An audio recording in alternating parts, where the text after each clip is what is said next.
a little before 3 p.m. this afternoon, we received a 911 call from a vehicle stating that a male told us that he had been involved in a road rage with a driver on 249, Tomball Parkway, better known as, going south from Spring Cypress and 249. The original scene happened at Huffsmith Corville in Spring Cypress. The red vehicle that you see behind me, the Nissan Armada with the trailer, was pulling out of a business and pulled onto Spring Cypress in front of a silver-colored sedan, a Malibu, with tinted windows. At that point, the Malibu made an evasive move. There was some exchange words, and the Nissan Armada took off westbound on Spring Cypress, where it entered onto 249 coming southbound. At that point, the Malibu came up behind it, and as they reached the side of the Malibu, a female passenger began throwing things at the vehicle. At that point, the driver of the red Nissan tried to slow down and move out of the way.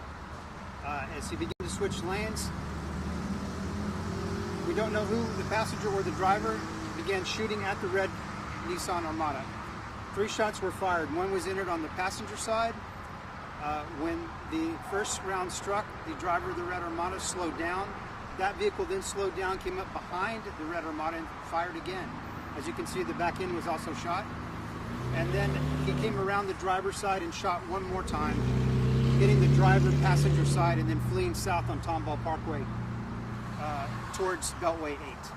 All because he cut him off?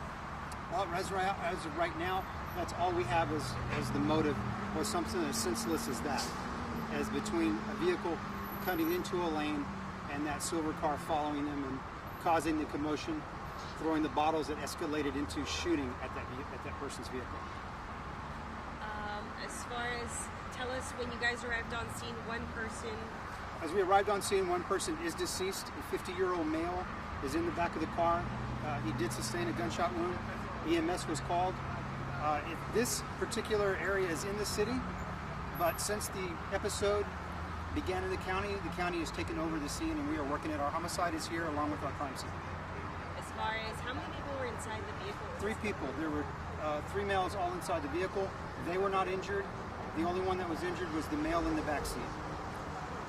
What can people do? I mean, this is happening so much. What do you do? I mean, sometimes you cut people off. It seems to be doing the same. That, you know, we talk about this every other week. That you know, people's tempers, people's driving, aggressive driving, offensive and defensive driving. Again, this is a senseless tragedy that happened over a lane change. I mean, to follow the truck, they followed the truck and then they started firing. Exactly, right? From throwing bottles at it to escalating to gunfire. What do you do? What do you do in a situation? This situations of these type, again, we try to tell them, get away from the person as fast as you can, drive away if you can, and move away from them. Don't look at them, don't escalate anything.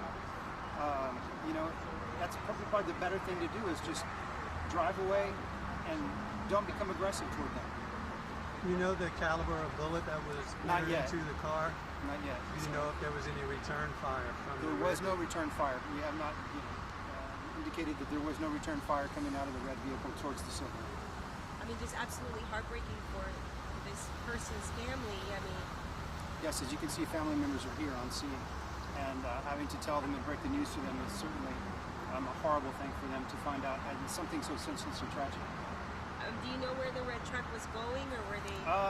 Evidently they were coming from a recycling center somewhere, that they were turning in some stuff and the recycling. And that was it. Just a productive Saturday for them. Notice that you did a form of lineup with the 2 passengers, I guess? That I don't know. I wasn't here for that. Okay.